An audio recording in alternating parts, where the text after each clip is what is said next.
नमस्कार, आपका बात 25 में स्वागत है। तो आजकल की परिस्थितियाँ हिली हुई परिस्थितियाँ पूरे देश की पूरे अंतर्राष्ट्रीय समाज की जियोपॉलिटिकल सिचुएशन और फिर भारत में चुनाव का दौर और दिल्ली में बम विस्फोट और इससे मिली-जुली कुछ चीज़ें। तो उसके कारण शेयर मार्केट तो बहुत ही संवेदनशील बाज़ार है, वो तुरंत इस तरह की घटनाओं को उस पे प्रतिक्रिया देता है। तो अभी कैसा चल रहा है? आगे क्या संभावनाएँ हैं? इन परिस्थितियों का शेयर मार्केट पे क्या प्रभाव रहने वाला है? जो ये दिल्ली में विस्फोट हुआ, उसने किस तरह से थोड़ा-सा अनहिंज कर दिया? क्या ये बातें आगे जाएँगी? क्या कोई युद्ध की आशंका लग रही है? इन सब बातों को और उसका प्रभाव शेयर मार्केट में क्या रहेगा, उसको समझने के लिए हमारे साथ हैं पुराने मित्र और जाने-माने वित्तीय विशेषज्ञ श्री शशांक भारद्वाज। शशांक भाई, आपका स्वागत है बात 25। नमस्कार माधव जी। तो क्या हो रहा है आजकल बाजार में? इतनी सारी विपरीत परिस्थितियों के बीच में थोड़ा उठना शुरू करता है। फिर कोई एक ऐसा घटना फिर हो जाती है कि वो फिर जो है वो आशंकित होके धराशायी हो जाता है। तो इस तरह की तरल परिस्थितियों में, डायनामिक सिचुएशन में, तो कैसे क्या रहेगा? आपका क्या आकलन है? आपका स्वागत है शशांक भाई बात 25। माधव जी, भारतीय शेयर बाजार ना पिछले 1 वर्ष से हुँ, विश्व के अन्य शेयर मार्केट की तुलना में अच्छा नहीं कर रहे थे जी। और उसका कारण ये माना जा रहा था कि यहाँ मूल्यांकन महँगे हैं। हुँ, जब पी रेशियो के आधार पे मूल्यांकन निकाला जाता है, तो कहा जा रहा था कि भारत की पी अधिक है और हुँ, कुछ अन्य राष्ट्रों की पी कम है। बीच में हुँ, आपने देखा होगा चीन को लेके ऐसे बात आई थी कि वहाँ पी कम है, फिर कुछ दिन वहाँ चला गया था, ऐसी बात कही जा रही थी। जी। उसके बाद अभी बात आई कि जापान की पी कम है, वहाँ पे पैसा लगाओ। तो हुँ, जापान का सूचकांक 30-32 हज़ार अंकों से बढ़ के हुँ, 50,000 के ऊपर चला गया 1 वर्ष के अंदर। हुँ, तो जो वैश्विक धन है वो भारत में नहीं आ रहा था। वो भारत से निकल के उन राष्ट्रों में जा रहा था जहाँ के शेयर मार्केट की पी कम थी। हुँ, लेकिन अभी क्या होता है ना कि जहाँ जिस मार्केट में धन का आगमन होता है वो बड़ी तेजी से बढ़ जाते हैं। तो जापान का मार्केट इतनी तेजी से बढ़ गया कि वहाँ का मूल्यांकन भी अब उतना कम रहा नहीं। तो मूल्यांकन की जब परिधि में हम बात करेंगे, तुलना में बात करेंगे, तो हुँ, अब भारत बहुत महँगा नहीं रहा क्योंकि जिन देशों में कम पी पे मार्केट थे, वहाँ पे अब एक तेज़ी आ गई है, तो उनकी पी बढ़ गई। जी। दूसरी हमारे यहाँ बात कही जा रही थी कि अ, कॉर्पोरेट प्रॉफ़िट अच्छा नहीं आ रहा है, अ, निगमों का लाभ अच्छा नहीं आ रहा है। तो हुँ, वो हुँ, भी इसलिए नहीं अच्छा आ रहा था कि हमारी अर्थव्यवस्था जब प्रारंभ हुई और अचानक बड़ी अर्थव्यवस्था की ओर बढ़ने लगी, तो हुँ, लाभ हुँ, बढ़ने का एक क्रम होता है।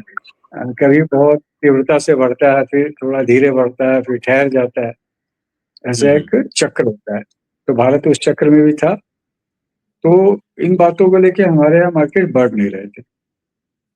हुँ, हुँ, और तीसरी ट्रम्प ने जो टैरिफ लगा दिया, उससे भी मार्केट आशंकित हो गया।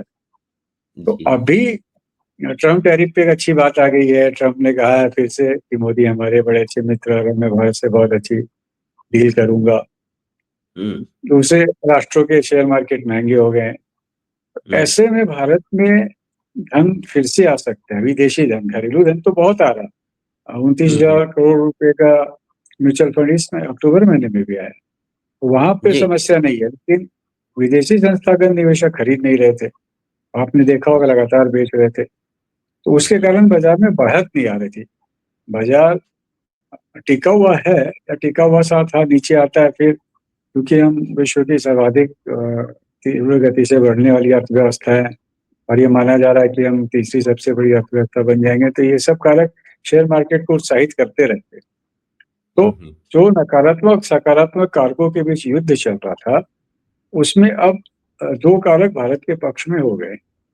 जैसे ट्रम्प की बात आ गई कि अच्छा करेंगे व्यापार समझौता और बाहर के मार्केट में तेल गया। तो इसके बाद अब भारतीय बाजार में फिर से धन आ सकता है, और चूंकि घरेलू धन का आगमन तो बना हुआ है, ऐसे में अगर थोड़ा विदेशी धन आने से मार्केट में बड़ी उछाल आती है, तो उसकी अब संभावना बन रही है। आपको ध्यान होगा कि पिछले सप्ताह या उससे कुछ 10-15 दिनों के पहले 10,000 करोड़ रुपए का विदेशी संस्थागत निवेशकों ने क्रय किया था, तो मार्केट बड़ी तेजी से हुए थे। तो भारत अभी एक ऐसे मोड़ पे खड़ा है कि जहाँ पे अगर थोड़ा सा भी विदेशी धन भारत आने लगेगा, एक अच्छी उछाल देखेगी, और लगता है अब ये होने जा रहा है। हाँ, ये आज ही से हो जाता है, आज ऐसे निफ्टी बढ़ा, लेकिन अगर ये दिल्ली में जो क्रूर आतंकवादी घटना हुई, उसमें जो इतने लोग हताहत हो गए, उसके बाद भारत भी इसका उत्तर देगा ऐसी संभावना बन रही है। तो ऐसे में मार्केट थोड़ा सा सशंकित रहता है, क्योंकि मार्केट तो युद्ध ये सब को लेकर सशंकित हमेशा से रहा है। तो ये एक नकारात्मक कारण अभी बना है, लेकिन आज जिस प्रकार से मार्केट बढ़ा है, उससे लगता नहीं कि इस युद्ध को लेकर मार्केट थोड़ा चिंतित रहेगा। और अंतिम बात यह है कि जो एग्जिट पोल आए हैं, उसमें बिहार में भाजपा और सहयोगी दलों की बड़ी जीत दिखाई जा रही है। तो इससे राजनीतिक स्थिरता भी आएगी, और ये माना जाएगा कि मोदी सरकार या मोदी जी या उनके सहयोगी दलों की लोकप्रियता बनी हुई है, और आम जन उनको वोट देना चाह रहे हैं। तो इन सब बातों को देखते हुए अगर कोई बहुत बड़ा युद्ध में निर्णायक परिवर्तन नहीं आता युद्ध की स्थिति में, तो मार्केट में एक बड़ी उछाल संभव है माधव जी। तो इसका मतलब ये शशांक भाई, आपका ये मानना है, या उससे मैं ये अर्थ निकाल रहा हूँ कि 14 नवंबर को कुछ उछाल होने की, क्योंकि जिस तरह की संख्याएं पोल ऑफ द पोल्स में आ रही हैं, तो उसके अंदर जो स्थायित्व है, जो राजनीतिक स्थायित्व, जो कि एक बाजार को चाहिए, मार्केट फ्रेंडली एक एनवायरनमेंट, क्योंकि दूसरा जो पूरा धड़ा है, वो तो व्यापारियों को और वेल्थ क्रिएटर को गाली देने का उनका 24 घंटे का काम है। तो इससे क्या अधिक स्थिरता आएगी, और उसका लाभ लेके क्या अगले शनिवार को कुछ थोड़ा-सा बेड़ा पार होगा?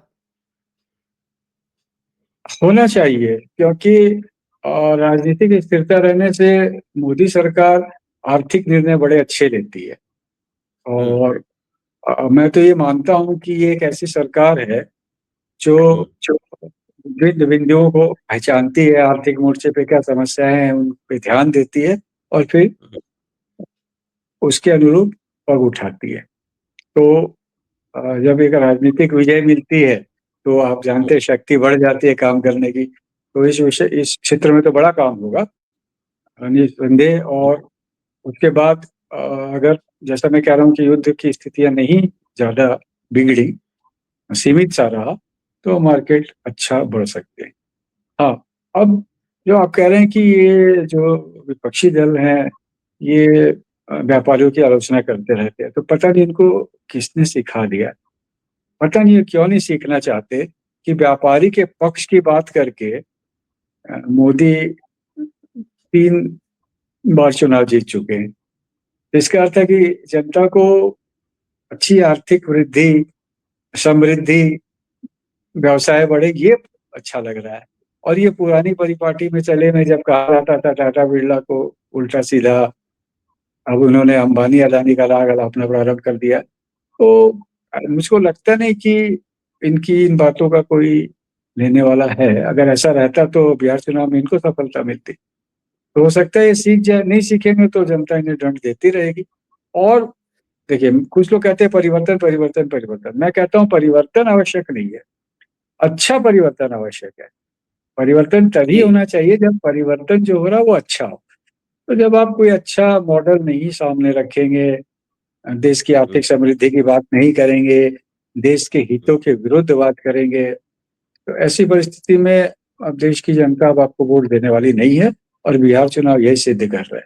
और जब देश की जनता वोट नहीं देगी और मोदी को वोट देगी, तो आप मानिए आर्थिक रूप से भारत तो बड़ी ही तरह उन्नति करेगा।